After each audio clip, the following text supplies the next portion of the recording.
just sharing some of my thoughts as a minister, as a pastor.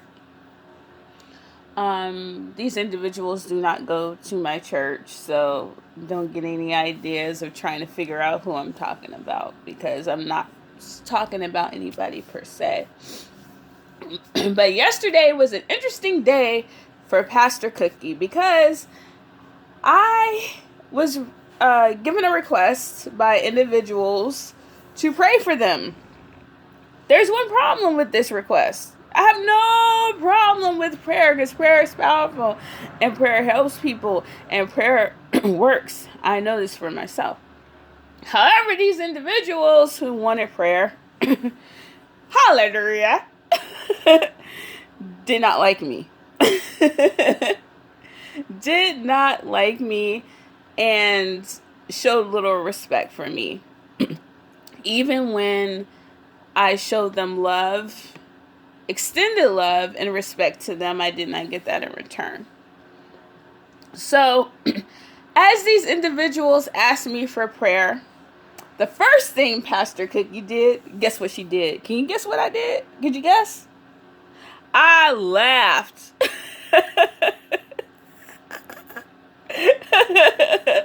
I laughed and I walked away. Sitting by myself after I laughed and walked away, God started to speak to me, and he was like, well, that's wrong. And I'm like, God, why? They don't like me. Why should I gotta pray for people that don't like me?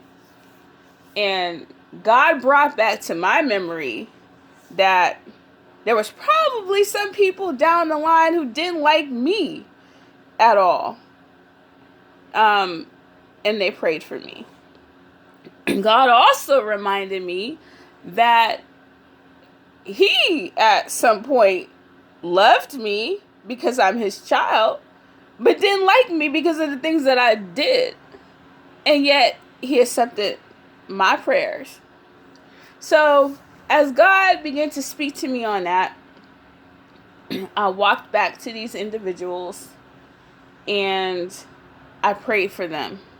And it was a sincere prayer. It wasn't a reluctant, angry prayer like, I guess I'll do this. No, God really softened my heart and made me understand that I can't forget that everybody is not going to be lovable.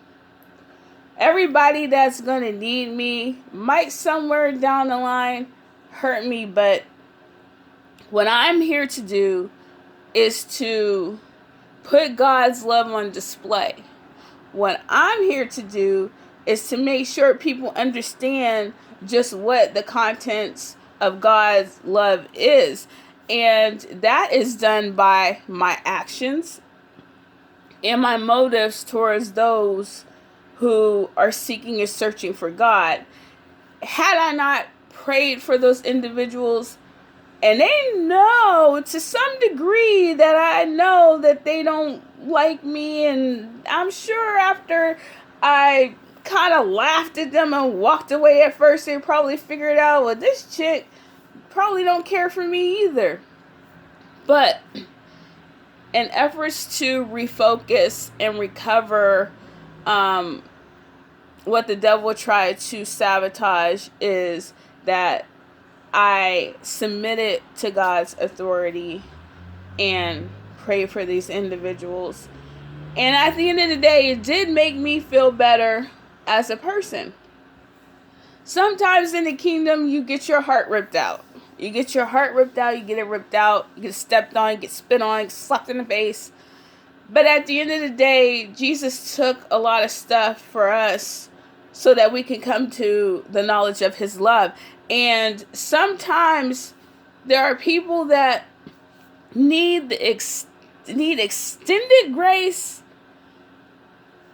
more so than other people, and we have to be the ones to show that love to them.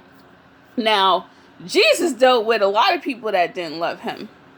As a matter of fact, Jesus came into town on a donkey, and people were saying, Hosanna, the Lord has come, the Messiah, all this kind of stuff. And then they crucified him, and they mocked him, and they spat upon him, and they did all kind of stuff to him, whipped him, beat him, and put him on a cross.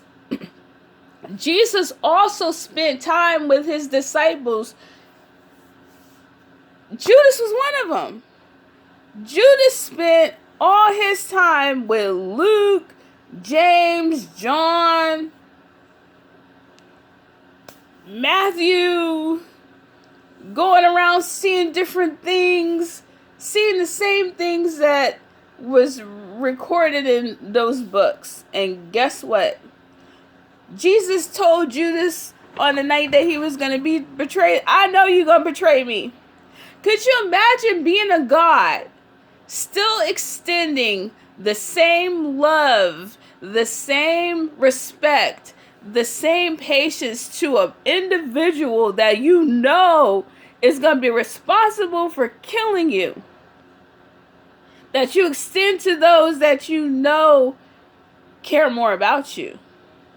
Well, that's what Jesus did when Judas betrayed him.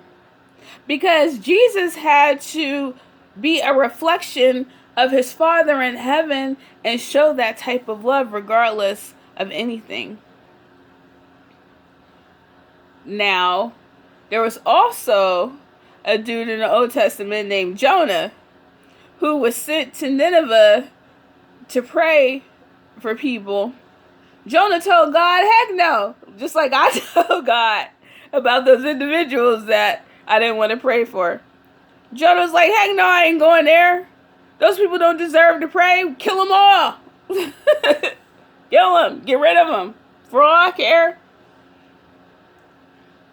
But the thing that we have to understand as children of God, and for those who are leaders, is that it's not about us. It's about the bigger picture. It's about putting God's love on display the way he put his love on display for us when he died on the cross. This is God's way of testing us and keeping us humble so that we don't rise above the bar thinking that we have reached a pinnacle of holiness, that we can look down on people who aren't at our level yet. Just a lesson I learned yesterday. God's petty. He's funny too.